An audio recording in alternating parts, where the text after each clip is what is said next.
সন্দেশখালী কাণ্ডে তীব্র নিন্দা অঞ্জনা বসুর। যেভাবে মহিলাদের উপর অত্যাচার করা হচ্ছে, জানি না কোন বর্বর রাজ্যে বাস করছি। সন্দেশখালীর ঘটনা গোটা পৃথিবীর সমস্ত মহিলার চোখ লজ্জায় বন্ধ করে দিয়েছে।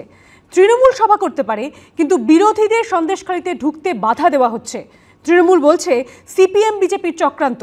তৃণমূল ভুলে গিয়েছে জনরোষকে কখনো 500 টাকা 1000 টাকা দিয়ে কেনা যায় না। ইডির অভিযানের পর শেখ শাহজাহান পালিয়ে যেতেই সাহস পেয়েছিলেন সন্দেশখালীর মহিলারা। 13 বছর ধরে যে অত্যাচার হয়েছে তাদের উপর সাহস করে সে বিষয়ে সরব হয়েছিলেন সন্দেশখালীর মহিলারা। সিঙ্গুর নন্দীগ্রাম আন্দোলনের সময় যে সমস্ত বিশিষ্টজন রাস্তায় নেমেছিলেন, এখন তারা এখন চুপ কেন? সন্দেশখালীর পাশে দাঁড়িয়ে সরব হচ্ছেন না কেন? কেন চুপ রয়েছেন? মা মাটির সরকারের সময় মায়ের সম্মান তো মাটিতে মিশে যাচ্ছে। মন্তব্য বিজেপি নেত্রী ও অভিনেত্রী অঞ্জনা বসু।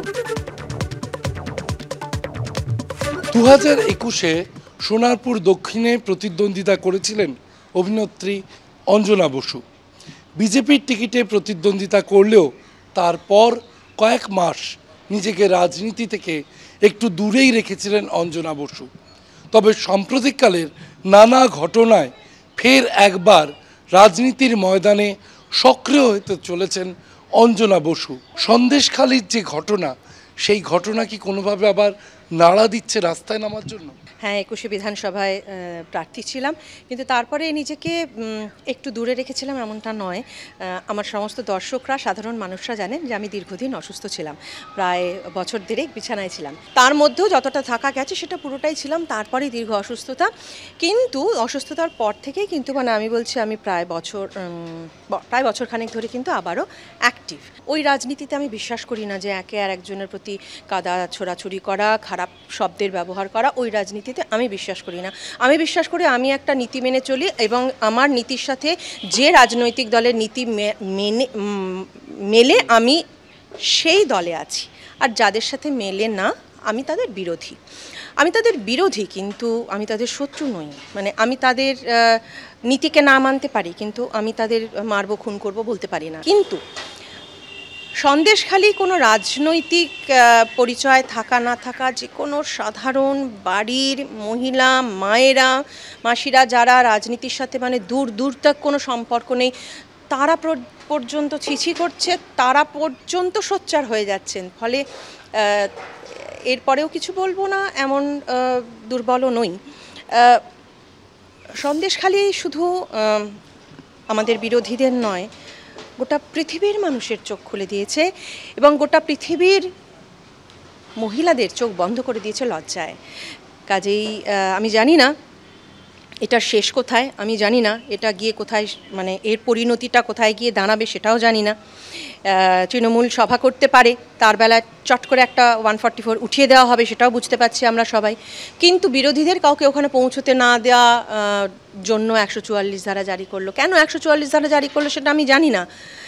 যে বিরোধটা ছিল সেটা তো সাধারণ মানুষের বিরোধ ছিল, তার সাধারণ মানুষ তাদের কথা বলতে পারবে না? সাধারণ মানুষ ক্যামেরার সামনে এলেই 144 করে তাদের ঘরে ঢুকিয়ে দিতে হবে? বিষয়টা তো সেরকমই দাঁড়ালো, তাই না? বলছে যে এটা সিপিএম আর বিজেপির লোকজনেদের নিয়ে করে এই কাজটা করানো হয়েছে। সিপিএম বিজেপির কোমর তো আপনারা বিরোধী হিসেবে রাখেনই কাউকে। আপনারা যেভাবে সাধারণ মানুষের কোমর ভেঙে দিয়েছেন 500 টাকা 1000 টাকা দিয়ে, বিরোধীদের তো বলতেই দেন না কিছু। সেখানে বিরোধীরা অত হাজার হাজার মহিলাকে একজোট করে ফেললো, আপনারা জানতেও পারলেন না, রাতারাতি করে ফেললো, আপনারা বুঝতেও পারলেন না, আপনারা সেটা আটকালেনও না।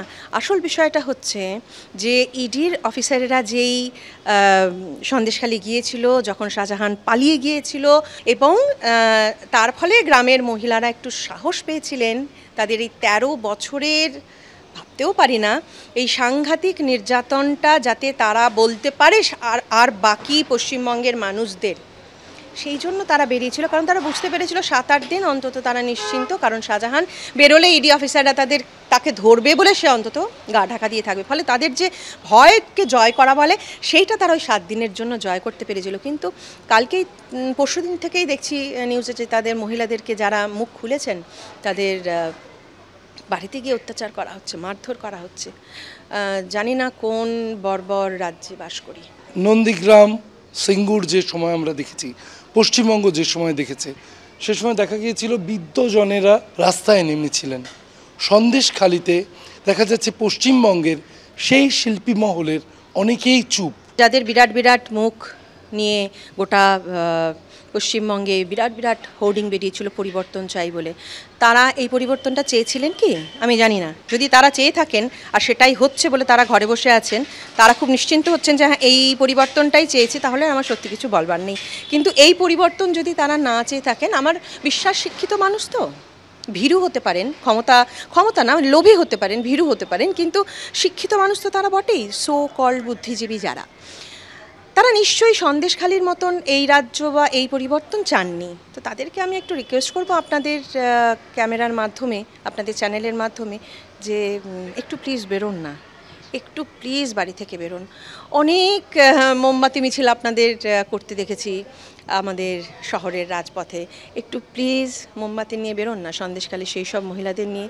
একবার চেষ্টা করুন না যাওয়ার। আপনারা তো খুব সরকারের ক্লোজ মানুষজন, সেই বুদ্ধিজীবীরাই তো আপনারা। কাজে আপনারা বললে নিশ্চয়ই সরকার ব্যবস্থা করে দেবেন আপনাদের যাওয়ার জন্য, গাড়িও ব্যবস্থা করে দেবেন, আপনাদের সিকিউরিটিও দেবেন, ফোর্সও দেবেন, যাতে ওই গ্রামের মহিলারা যারা 13 বছর ধরে নির্যাতিত হয়েছেন, তারা আপনাদের মাথায় ওই বাঁশের বাড়ি একটা মারবে না। তো সেই রকম প্রোটেকশন আপনাদের দিয়ে দেবে। প্লিজ একবার যান না, কারণ একটুখানি দেখবেন বাড়ির আশপাশের দিকে তাকিয়ে, আপনারা শুধু পুরুষরা কিন্তু বাড়িতে নেই, আপনার বাড়িতেও মহিলারা আছে, তাদের দিকে তাকাতে পারেন। লজ্জা হয় না? দুঃখ হয় না? কুঁকড়ে যান না মনে মনে ভেতরে ভেতরে? বিশ্বাস করুন, যখন আপনারা মঞ্চে উঠে বড় বড় কথা বলেন, আমি বড় বড় সব কথা শব্দটাই ব্যবহার করছি, কারণ এই মুহূর্তে দাঁড়িয়ে আর ধৈর্য রাখতে পারছি না আপনাদের সেই সম্মানটা দেওয়ার জন্য। এই যে বড় বড় কথাগুলো বলেন, বিরাট একদম সরকার বিরোধী নাটক তৈরি করেন, ছবি তৈরি করেন, ওটা না আর করবেন না। কারণ আর সাধারণ মানুষও দেখতে যাবে কিনা সন্দেহ। মানে ওটা তো আমরা একটা শিল্পের প্রকাশ হিসেবে দেখতে যেতাম, আমিও দেখতে যেতাম, কিন্তু না দেখতে যেতেও পারবো না। আপনাদেরকে রাস্তায় দেখলে পরে মুখটা ঘুরিয়ে নেব লজ্জায়, যে এটা কোনো মানুষ বলেই গণ্য করতে পারছি না আর আপনাদের। প্লিজ একটু বেরোন, একটু সন্দেশখালী যান, একটু সোচ্চার হন। সন্দেশখালীও যেতে হবে না, এই তো আমাদের সাংবাদিক ভাইরা আছেন, প্লিজ ডাকুন। শিক্ষিত সমাজের মধ্যে পড়েন, একজন শিক্ষিত মানুষ হিসেবে, একজন দায়িত্বশীল, সমাজের প্রতি দায়িত্বশীল মানুষ হিসেবে প্লিজ বলুন যে সন্দেশখালীতে যেটা হচ্ছে সেটা নৃশংস, সেটা ভয়ানক, সেটা লজ্জার। এবং এই পরিবর্তন আমরা চাইনি, আমরা আসল পরিবর্তন চাই। এবং এই সরকারকে আমরা চাই না, একটু বলুন। কারণ সত্যি এই সরকারকে আর সাধারণ মানুষও চায় না। 500 টাকা 1000 টাকা যারা পায় তারাও চায় না, কারণ ওই যে লাঠি নিয়ে বাঁশ নিয়ে যারা দাঁড়িয়ে আছে, তারা কিন্তু ওই 500 টাকা 1000 টাকার সেই সুযোগটা পেয়েছেন। তারপরেও তারা নিজেরাই বলছেন যে দিদি আমাদের দর বেঁধে দিয়েছেন 500 আর 1000 দিয়ে। একটু লজ্জা পান। আমার তো খুব লজ্জা লাগছে, টেলিভিশনের সামনে যখন বসে তাদের দেখছি বলতে লজ্জা পাচ্ছি। আপনিও একটু প্লিজ, আপনারাও লজ্জা পান। আমাদের মুখ্যমন্ত্রীকেও বলতে চাইব, মাননীয় মুখ্যমন্ত্রী, আমাদের পুলিশ মন্ত্রী, আমি একটু তাকেও বলতে চাইবো, উনিও তো মহিলা, ওনারও লজ্জা হওয়া উচিত। হচ্ছে না বুঝতে পারছি, সেই জন্য কোনো বক্তব্য নেই ওনার। উল্টে উনি এইটাই বলছেন বিজেপি আর সিপিএম এদেরকে ভাড়া করে নিয়ে এসেছে। কিন্তু মজার পাত্র না হবেন না, কারণ আপনি শুধু মহিলা নন, আপনি এ রাজ্যের মুখ্যমন্ত্রী। এবং আপনার দিকে তাকিয়ে এই গোটা পশ্চিমবঙ্গের রাজ্যের এই লক্ষ লক্ষ মানুষ আপনার দিকে তাকিয়ে আছে। আপনি ছেলে খেলা করতে পারেন না কারোর জীবন নিয়ে।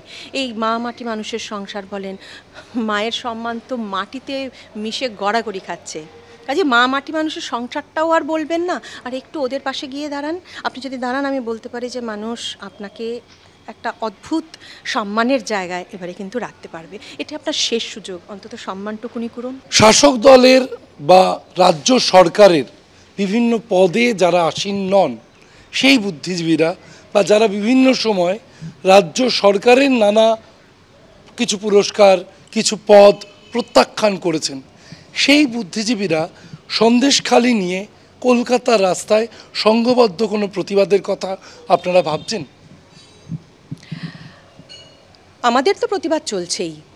আমরা প্রতিবাদ করলেই কি সেটা ফলপ্রসূ করতে দেওয়া হয়? আমরা দেখেছি আমাদের রাজ্য সভাপতি সুকান্ত দাকে কীভাবে আটকে দেওয়া হয়েছে। 5 দিন ধরে সেই মানুষটা নার্সিংহোমে থেকে কালকে ডিসচার্জ হয়েছে।